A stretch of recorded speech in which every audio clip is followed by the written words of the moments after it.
আসসালামু আলাইকুম ওয়া রাহমাতুল্লাহি ওয়া বারাকাতুহু। আসলে আমার আসতে দেরি হয়ে গিয়েছে ফ্লাইট বিপর্যয়ের কারণে, এজন্য আমি ক্ষমা চাচ্ছি। এখানে আমাদের আমিরে জামাত আছেন, তিনি গুরুত্বপূর্ণ বক্তব্য রাখবেন। আমি 1 মিনিটে 2টা কথা বলে শেষ করব। প্রথমে একটা কথা আমি বলি, আল্লামা জাহিদ কাউসারী রাহিমাহুল্লাহ তার মাকালাতুল কাউসারীতে একটা প্রবন্ধ লিখেছেন, হুকমু মুহাওয়ালাতি ফাসলিদ দ্বীন আনিদ দাওলা।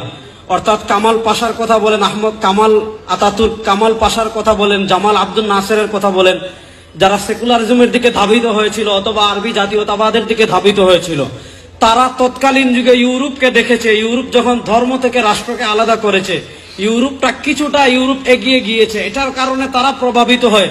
ওই সময় মুসলমানদের ভিতর 2টা চেতনা ছড়িয়েছিল, একটা হলো আরবি জাতীয়তাবাদ, আরেকটা হলো সেকুলারিজম। আল্লামা কাউসারী রাহিমাহুল্লাহ তার মাকালাতুল কাউসারীতে সুস্পষ্ট ভাষায় লিখেছেন যে রাষ্ট্র কখনো ধর্ম থেকে আলাদা হতে পারে না। হুকমু মুহাওয়ালাতি ফাসলিদ দ্বীন আনিদ দাওলা। রাষ্ট্র থেকে ধর্মকে আলাদা করা, এটা সেকুলারিজম চিন্তা।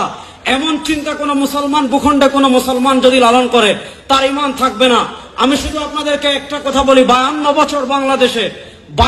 বছর বাংলাদেশে যখনই রক্ত দেওয়ার প্রয়োজন হয়েছে, এদেশের ইসলামপন্থী মুসলমান রক্ত দিয়েছে, কিন্তু আমাদের মাথার উপর কাঁঠাল খেয়েছে আরেক জামাত।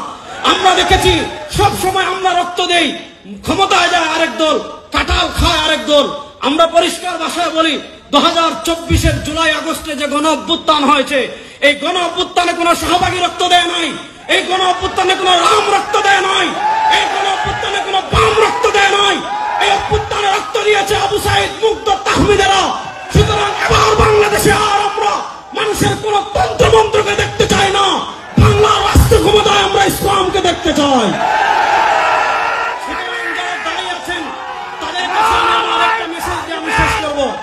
যারা দায়ী আছেন তাদের কাছে একটা মেসেজ দিয়ে আমি আমার বক্তব্য শেষ করছি।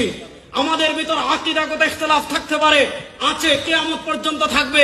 মাযহাবগত ইখতিলাফ আছে, থাকবে, কিন্তু বাংলাদেশের রাষ্ট্র ক্ষমতায় ইসলাম যাক, এ ব্যাপারে আমাদের ভিতর কোনো ইখতিলাফ আছে? বলেন, এ ব্যাপারে আমাদের ভিতর কোনো ইখতিলাফ আছে? সুতরাং যারা দায়ী আছেন, আমি আমার ব্যক্তিগতভাবে এই জুলাই আগস্টের পরবর্তী যত জায়গায় আমি বয়ান করি, ইসলামী রাষ্ট্রের রূপরেখা কি হবে, ইসলামী রাষ্ট্র যদি ইমারতে ইসলামে প্রতিষ্ঠা হয়, মানুষ কি কি অধিকার পাবে, বিধর্মীরা কি কি অধিকার পাবে, সুশাসন কিভাবে প্রতিষ্ঠা হবে, ইনসাফ কিভাবে প্রতিষ্ঠা হবে, এই বিষয়গুলো যদি আমরা সাধারণ মানুষের কাছে তুলে ধরতে পারি, সাধারণ মানুষ সেকুলারিজমের দিকে কেন ধাবিত হয়, সাধারণ মানুষ ডেমোক্রেসির দিকে কেন ধাবিত হয়, সাধারণ মানুষ কমিউনিজমের দিকে কেন ধাবিত হয়, ব্যর্থতা আমাদের, আমরা ইসলামের সৌন্দর্য এখনো তুলে ধরতে পারি নাই।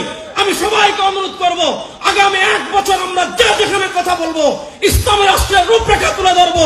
ইনশাআল্লাহ বাংলাদেশের সব মতবাদ দেখা আমাদের শেষ হয়েছে, এবার আমরা ইসলামের বাংলাদেশ দেখবো ইনশাআল্লাহ। আলহামদুলিল্লাহ।